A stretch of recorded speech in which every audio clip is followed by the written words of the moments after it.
un ingénieur sortant, il y aurait Ouais. à peu près entre 10 et 11 postes disponibles pour les faire venir chez vous. Qu'est-ce qui vous différencie un peu d'une autre et qu'est-ce que pourrait apporter le milieu de la banque à un étudiant sortant? Parce qu'il y a un cliché, et effectivement on l'a tous eu, et moi je l'ai eu aussi il y a un certain temps, quand j'allais être jeune diplômé, une banque, on dit bon, on a une image un petit peu ancienne. On a un terrain de jeu important, et puis des façons de travailler qui sont analogues à ce qu'on peut trouver ailleurs, avec des méthodes beaucoup plus agiles. On n'est pas du tout fermé dans notre petit monde. Parce que vraiment dans le monde de l'entreprise, c'est fortement axé sur les soft skills. Moi je m'occupe de data. Naturellement, les data, c'est la chose la plus transversale qui soit. C'est-à-dire que l'information, elle sert à tout le monde. On a donc besoin de profils qui sachent parler avec pas mal de compétences très très différentes.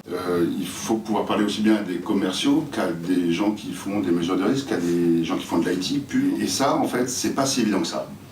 Parce que tout le monde a son jargon, tout le monde a ses habitudes.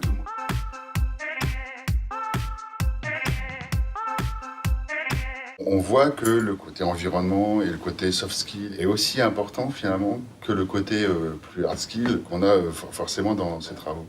On a des gens qui sont sur des cursus dont on voit très bien que de toute façon il y aura une vraie demande de la part des entreprises et qui finalement n'ont pas tellement la question de est-ce que je vais trouver un emploi, c'est plutôt dans quelle entreprise est-ce que j'aimerais bien travailler.